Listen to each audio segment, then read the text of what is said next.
Ladies and gentlemen, welcome to Turnbuckle Talk, episode 384, Remembering Kevin Sullivan. My name is Chris Best. I'm all alone this week doing the show. Before we get to the main topic, tonight we've got some stories here that I'd like to cover. So let's get right into it then.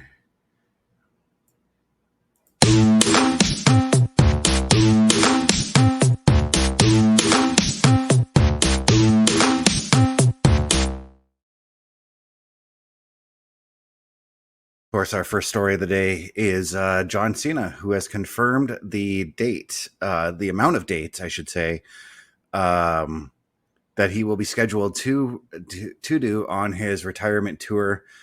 John Cena has he was on Collider. He was speaking with Collider's Steve Weintraub. John Cena commented on his WWE farewell tour. He stated that it would be around 36 dates. This includes Royal Rumble, Elimination Chamber, and WrestleMania.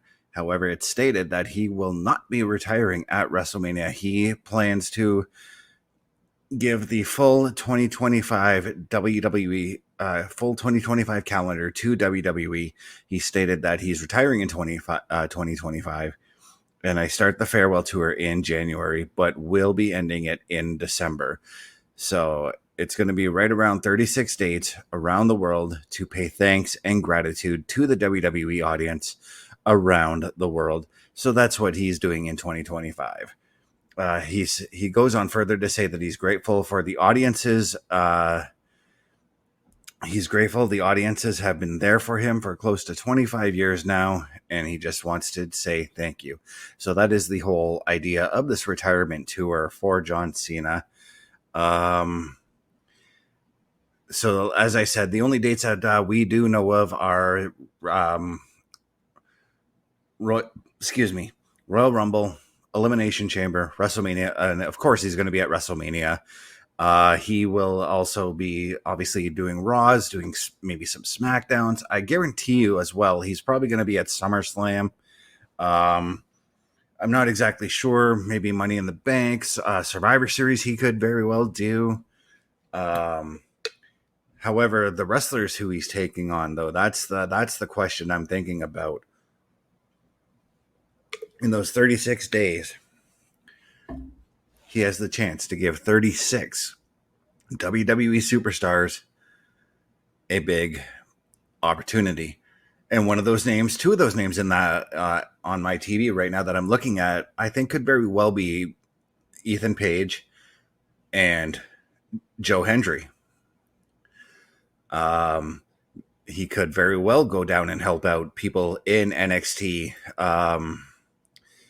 Bobby Stats coming in and saying, "Hey, Chris, Bobby, glad to see you here. We're talking about John Cena's retirement now. He's announced that it's going to be around 36 dates that he has that he will be doing. Do we see a championship run in there? I think maybe we could.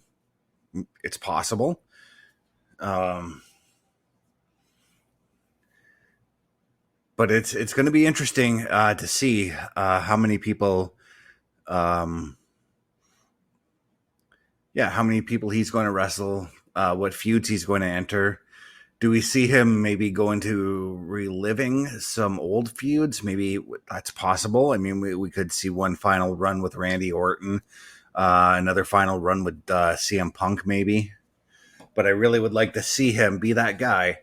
I want to see him be that guy that comes in and helps these newer talent coming up. Again, a guy like Ethan Page could use him. Cody Rhodes and John Cena, there's a dream match right there that could very well happen as well. For as far as the dates that, see Bobby Stats coming in saying John Cena taking on maybe Braun Breaker, Chad Gable, Charlie Dempsey. Those are, again, up-and-coming stars. I mean, I don't know if I would say Chad Gable's an up-and-coming star because he's been around the business for a while, but still Chad Gable and John Cena would put on a great match as well. I could see him, like, as soon as he mentioned Royal Rumble, I could see him participating in the Royal Rumble match. Elimination Chamber. I'm very intrigued to see what he's got up there, his sleeve there. Maybe it's a match in the chamber. I wouldn't mind, but WrestleMania though. WrestleMania is the where I'm really curious to see where they go and what they do with him for that show. Bobby Stats coming in and saying John Cena winning the Intercontinental Championship could be great, and he could do an open challenge. It's possible, but I do see. We've talked about this. We've touched on this a few times, but we could see it's possible that we see John Cena break Ric Flair's record and become a 17-time World Heavyweight Champion in 2025. Again, though, I'm trying to list out, like, trying to think of some of these guys that he could take on. There's a lot of opportunity, a lot of fresh matches for John Cena coming into 2025 for sure.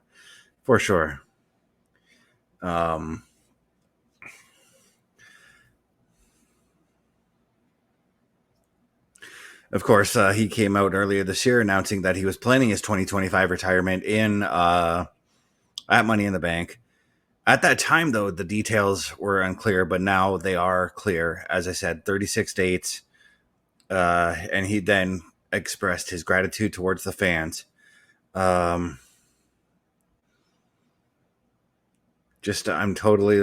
looking forward to seeing what they do to John Cena, and very possibly what John Cena could very well bring to the table as far as what 2025 goes, and as far as like the wrestlers he's going to work with. It's going to be intriguing, and it's going to be a bit bittersweet too. I mean, here's a guy who was kind of polarizing, right? We all liked him at first when he started doing the Thugonomics gimmick. A lot of us started to despise him because of the fact that he was getting shoved down our throats. He was constantly winning championships, but he was also drawing money for the company, and that's where it really mattered. I had the pleasure of seeing John Cena wrestle live on a couple of occasions. My first time was with our gracious host Carl Careful, who cannot be with us, at SummerSlam 04. He took on Booker T in the first match in a best of 5 series for the United States title.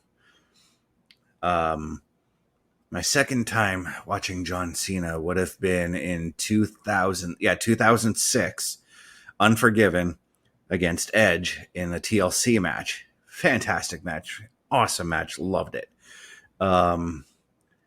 My third, and it is probably going to be my last time having watched John Cena, was him teaming up with Randy Orton to take on Sheamus and Ted DiBiase Jr. in a tag team match. And it was actually a pretty entertaining match. Actually, if you go on my channel, CBRS Entertainment, I have a video, Randy Orton and John Cena shaking hands. It was that show that I was at.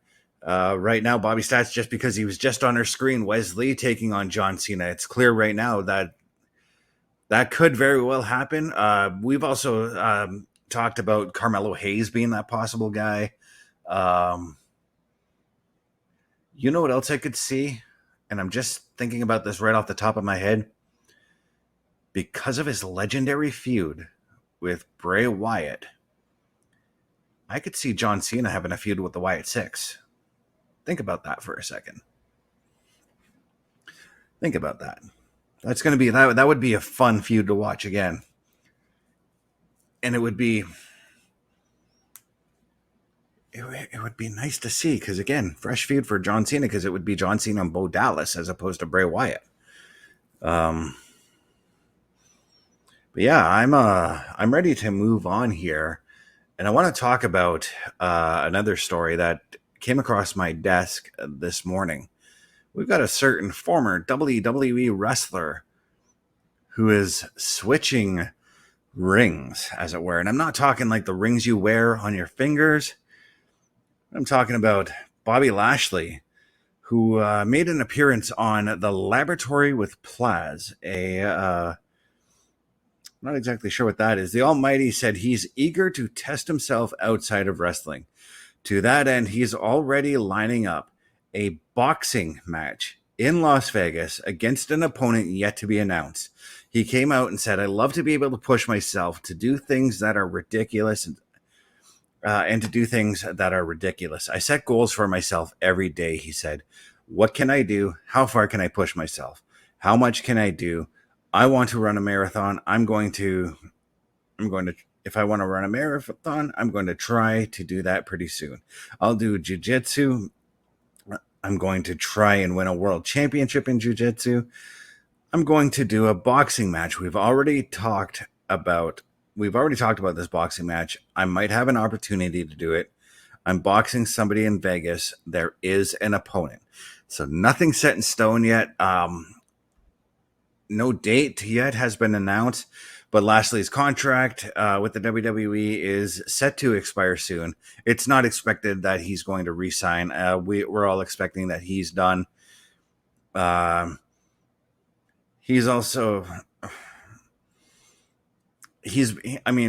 Lashley's done everything and anything he could in the wrestling business. And if he's done with the wrestling business, I just want to give a big thank you to Bobby for everything he's done in the business. I wish him all the luck on his future endeavors. Yeah, I future endeavored Bobby Lashley. Yeah, but I'm intrigued. I want to see because I'm not going to lie. When it comes to Bobby Lashley, I was one of those guys that I had a lot of doubt when he left the wrestling business initially and went on to become an MMA fighter. I had a lot of doubt. And then I saw the fights he did, and oh my God, he was dominant. There was a part of me. He was fighting in Bellator. Brock Lesnar was in UFC. I really wanted to see Brock Lesnar and Bobby Lashley have a fight in the UFC ring or Bellator ring, whichever one.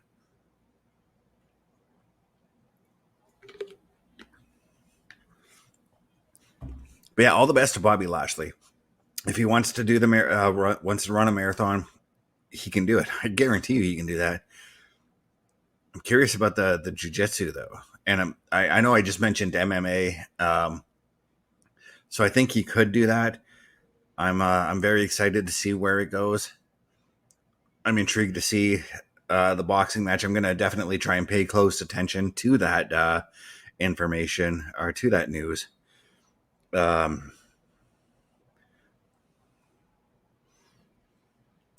Got Bobby Stats. You're not Bobby Lashley. Bobby Stats coming in and say it's awesome for Lashley. And we've got Gavi coming in and say, hey, what's up, man? Or at man, what's up? Hey, man, what's up? Yeah, we're just talking wrestling. We're talking Bobby Lashley. We're talking about him leaving the wrestling business and possibly going into boxing. However, Uncle Dave said a reunion with he and MVP in AEW was a possibility. I mean, again, when it comes to Uncle Dave, you got to take a lot of things he says with a grain of salt. Just going to put that out there.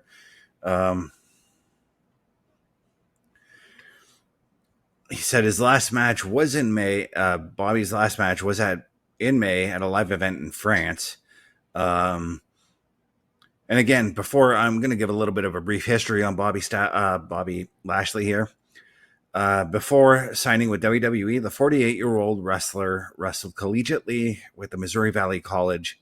He was a 3-time NAIA champion, national champion. He has also tried his hand at MMA. As I mentioned, the fights in Bellator. He's got a 15-2 record. That's an impressive record. I'll tell you that right now. But putting Bobby Lashley in a boxing ring would present new challenges. We've seen MMA guys go into boxing and kind of flop. But Bobby Lashley is a different animal. He's a different animal altogether, and I guarantee you, if he says he's going to do a boxing match, he will get in. He'll train for months, years on end. however long it'll take before he gets that fight. And it's going to be amazing. I'll tell you that right now. What else is amazing is got some news coming out of the NWA. They went on a signing spree this past week, folks, with 3 signings here. Talking about Trevor Murdoch signed an exclusive contract. Paul Burchill signs an exclusive contract. Ella Envy also signs an exclusive contract. So glad to see Paul Burchill back in the business. As we know, he signs with the NWA. He spent time in the WWE from 2005 to 2010. He continued, after which he continued wrestling various independent promotions until his retirement in 2017. Decided last year on an episode of NWA Power that he was going to make. So Paul Burchill to sign with NWA. I'm happy for him. I'm happy to see that he's here. Trevor Murdoch also signing an exclusive deal. We're talking about a 2-time former NWA World Champion. Trevor Murdoch, here's a guy who also was with the WWE. I can't remember when he was released, but I do remember him as early as like 2005, 2006 ish, teaming with Lance Cade, the late Lance Cade, I should say. But really kind of made that turnaround once he left the WWE. He went to spent some time in TNA, and NWA. I think for Trevor Murdoch is the place for him to be. Now, Ella Envy, though, this is a woman I'm not too familiar about. I'm gonna try and do a little bit more research on who she is, but she is signed with NWA, an exclusive deal. She's got a big match coming up at NWA 76 with Miss Star. For the NWA Women's Tag Team titles against the King Bees. That's Charity King and Danny B. Should be a decent match. Should be all right. Bobby Stad saying these are awesome signings by NWA. Happy for Paul Burchill. As am I, Bobby. I'm one of the few that actually really liked the pirate gimmick. I actually really enjoyed that. And no word of a lie. When he was on, I think it was SmackDown versus Raw in 2007 for the PlayStation, I actually used to play as him a lot, and I think I might have put the WWE title on him at one time. I can't remember. But yeah, Bobby Stad's giving me some information on Ella Envy. Thank you. She's been with the NWA since 2022. Obviously, she hadn't signed a deal until just now. It's an exclusive contract.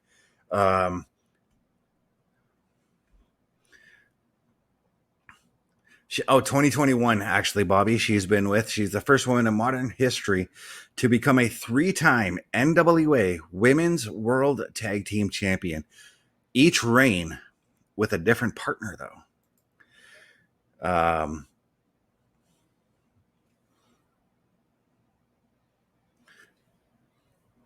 Aside from Hall of Famer Ricky Morton, Ella is the only 3-time World Tag Team Champion on the NWA roster, male or female. That's actually impressive. That's very impressive. Okay, so there's a bit of a pedigree to this woman, and I'm definitely gonna have to go and check her out. But again, I'm excited about this. I feel like if you don't get signed to TNA, WWE, or AEW. I mean, there are other options, and NWA seems to be right now. It seems to be a feasible option for wrestlers to go to. The Trevor Murdoch signing really makes me happy as well because I've been a big fan of Murdoch probably since 2006. I want to say, and I used to make fun of him on screen. Not on screen, but with my friends because he's pasty white. And we used to call him a big bottle of milk.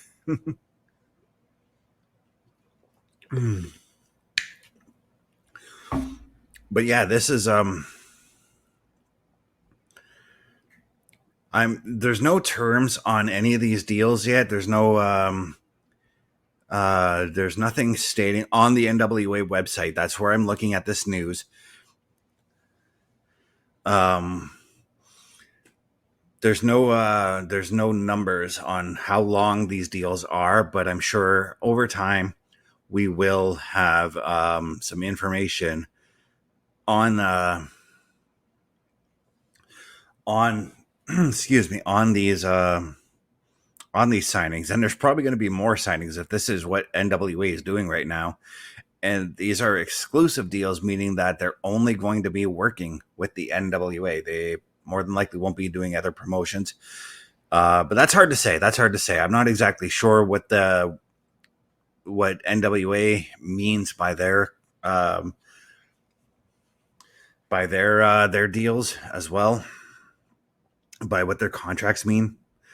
But yeah, I'm very jacked. I'm very excited. I'm gotta see. I'm curious to see, like, where do we go with these new signings? Hang on one second here. My phone just went a little bit wonky here as I'm trying to pull up the next story.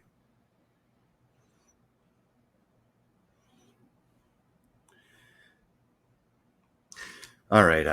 Yeah. So the next story isn't really loading for me. So we're just going to go ahead and move right into our main topic of the day, our Showstopper segment here. On his feet. Oh my God in heaven. We take this time right now to remember the wrestler known all over the world as the Taskmaster, Kevin Sullivan, who passed away just a couple of days ago at the age of 74 years old. We here at Turnbuckle Talk have a lot of memories with Kevin Sullivan. His passing started in May 2024, earlier this year. He was involved in what is being called a devastating accident. Had major impact on his health. He underwent surgeries and sustained multiple complications. And this accident reportedly affected his ability to function independently. On July 15th, Kevin Sullivan claimed that he was in the process of recovering, but he sadly passed away August 9th, 2024, at the age of 75, due to a blood clot in his. Says complications of a blood clot. It doesn't say where the blood clot was, but yes, Bobby Stats. Rest in peace to Kevin Sullivan. One of the biggest names in WCW, a wrestler who never really, like when we talk about the great wrestlers of WCW, for whatever reason, Kevin Sullivan's never really in that discussion. But if you think about it, if you look at everything he's done, he's been at the forefront. He was one of the first ones to feud with Hulk Hogan when Hogan came in. Hogan came in, had that feud with Flair, won the title, then moved on to Kevin Sullivan and the Faces of Fear.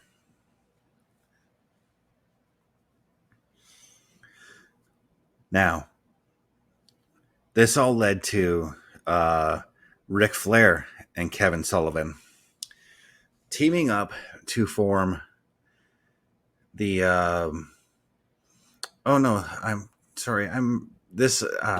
give me a moment here.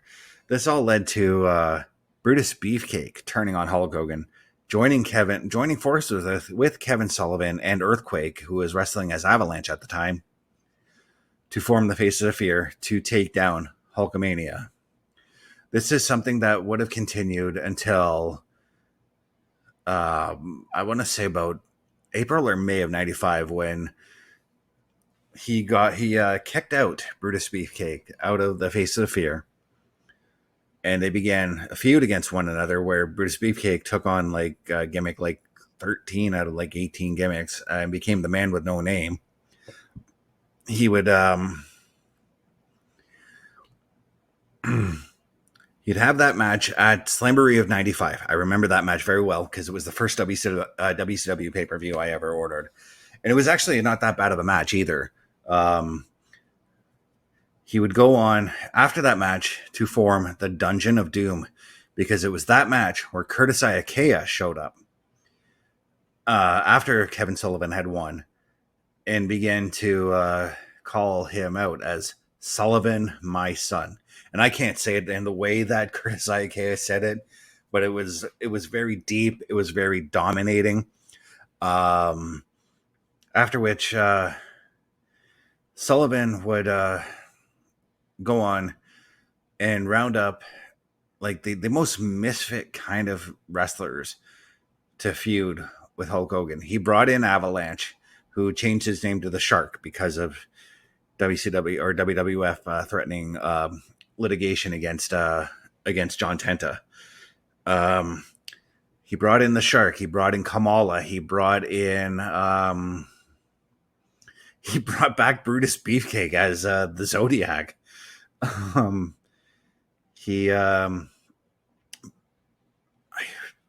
I think Giant Gonzalez came back for that. I'm not sure. He brought in the Giant. I mean, if it wasn't for Kevin Sullivan, Paul White wouldn't be in the WWE. Paul White wouldn't be where he is right now. Think about that one.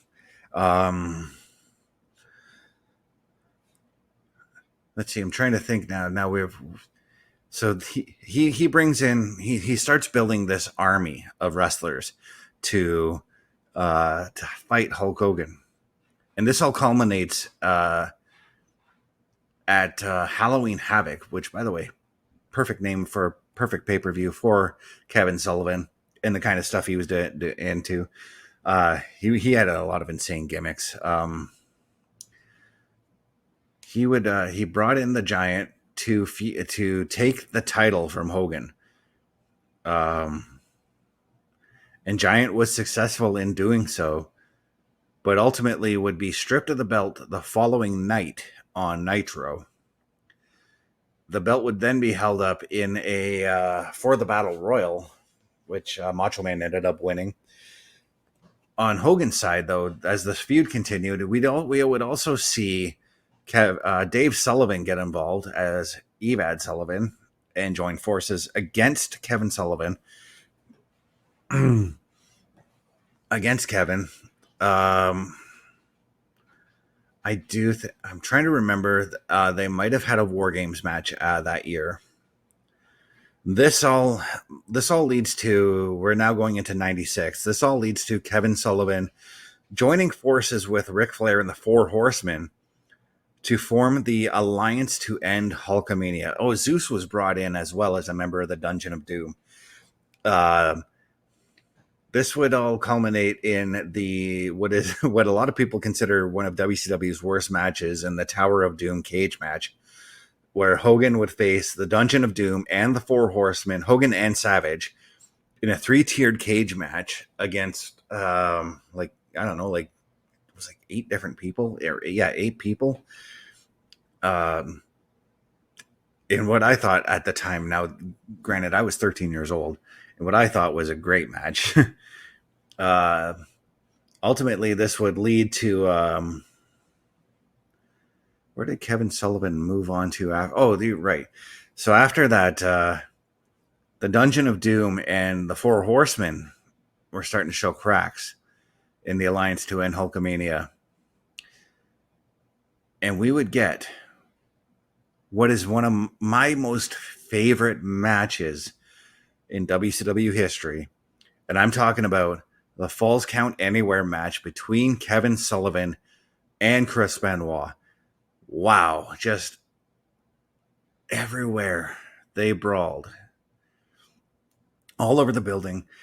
Now, this feud also led to a lot of personal animosity between Benoit and Kevin Sullivan, as a woman who was once married to Kevin Sullivan ended up going with Chris Benoit, and there was, again, a lot of personal animosity between the two. So that match between Kevin Sullivan and Chris Benoit turned into a straight up fight. Like they it's been confirmed that they've actually fought each other in that match.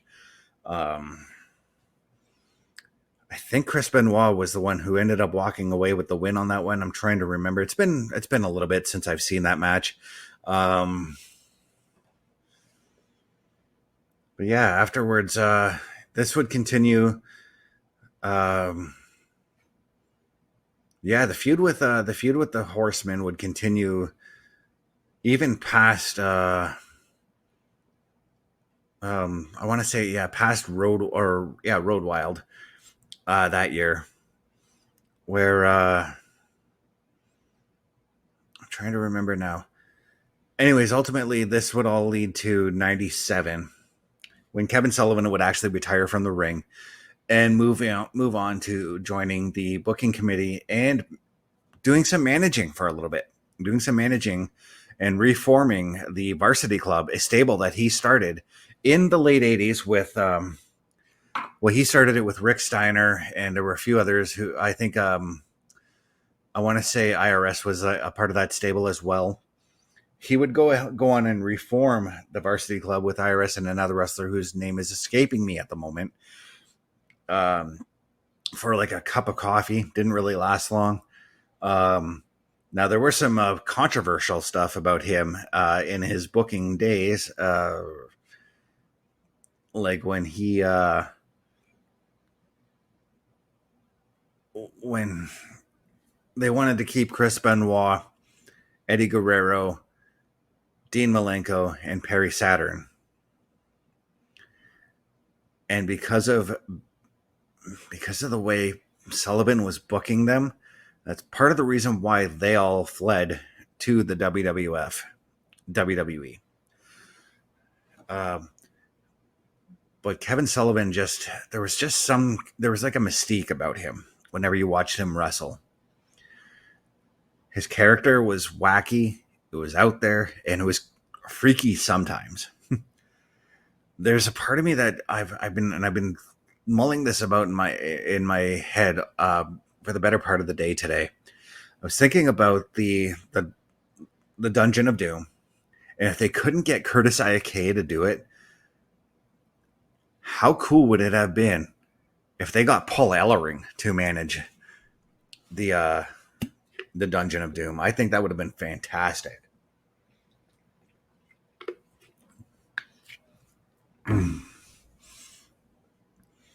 Of course, we had Jimmy Hart, who was managing most of the Dungeon of Doom, and to me, when they had Jimmy in there, he didn't really fit in with the Dungeon of Doom. Given what they were doing, they were obviously a psychotic band of misfits, much like what we're seeing with the Wyatt Six today, except a little bit more campier.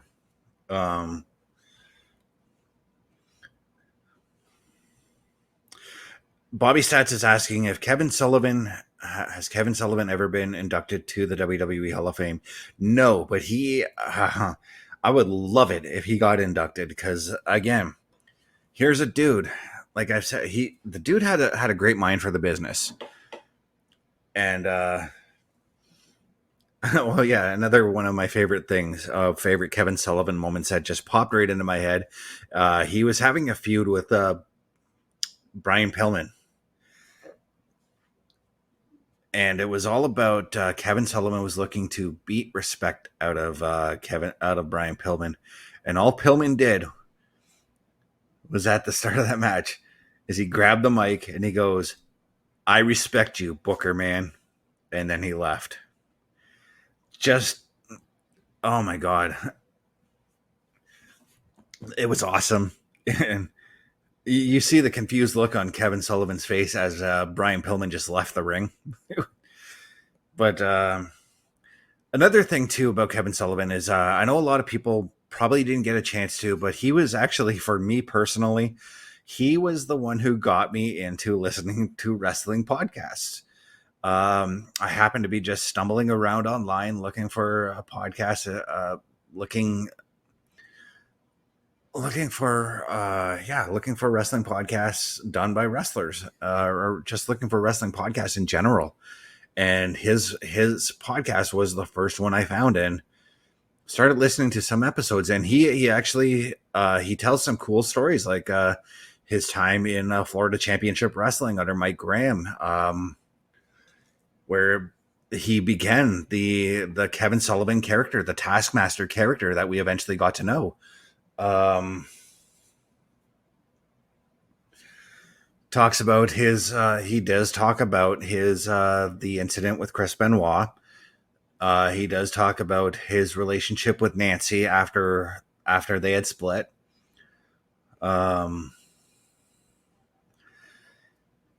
But no, if you have that chance to go back and listen to some of Kevin Sullivan's podcasts, they were interesting. They were interesting to say the least. Um, but again, Kevin Sullivan, man, very underrated WCW talent, guy who should be inducted into all the wrestling Hall of Fames that are out there. But again, a guy who had a mind for the business, and there were again, to bring up some of the booking controversies, there was a lot of fear that a lot of thought that he was going to book himself into main events, and he didn't really do that. Really, he did book himself into some big angles, but not big enough that he would get a shot at Hogan or whatever.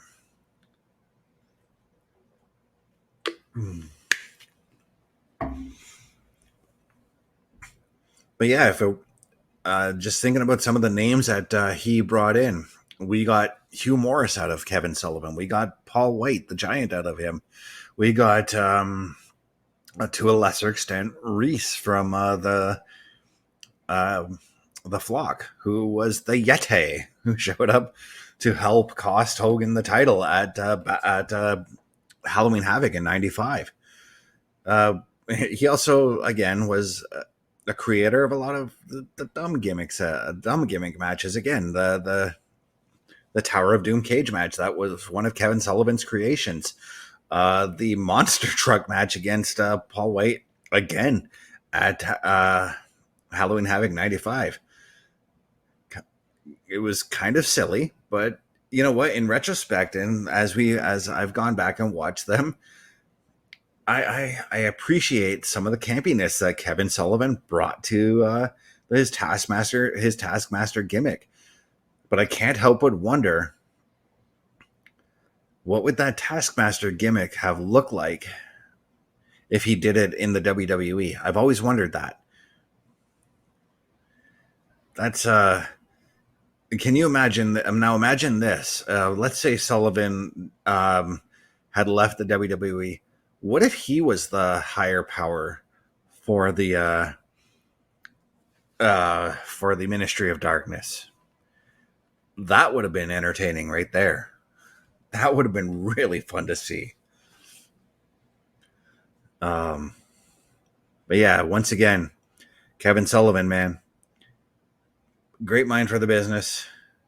Absolutely enjoyed a lot of the things he did.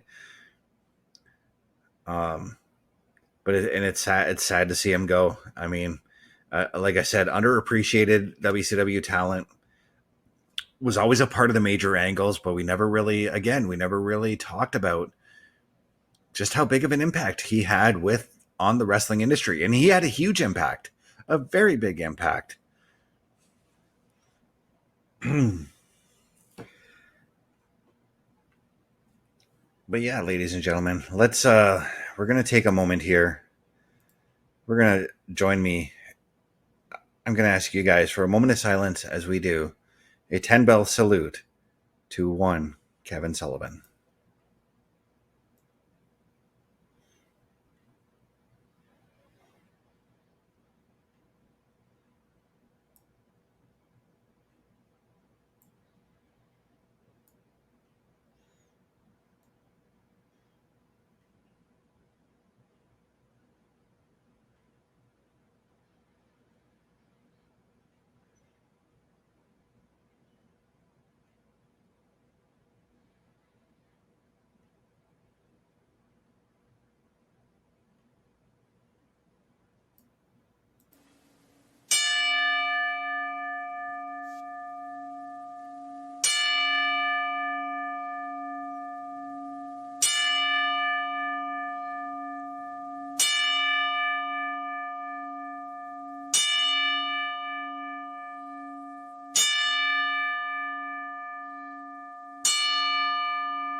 from all of us here at Turnbuckle Talk. Oh, you know what? I got to do that thing. I got to do that thing where I give out the socials, don't I? Just give me one moment here.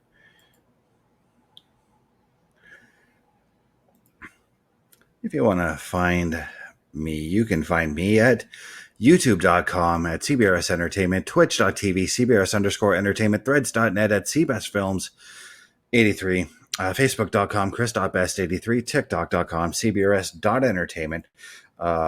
Let's give out a little plug here for our if you want to shop for some of our merch that we have, look up carlcarafel.redbubble.com. You'll find a lot of Turnbuckle Talk merch, a lot of all of our shows merch. And speaking of all our shows, why don't we take a look at what we've got right here at Turnbuckle Talk.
And in the immortal words of our host, Carl Carafel, the world's a scary place.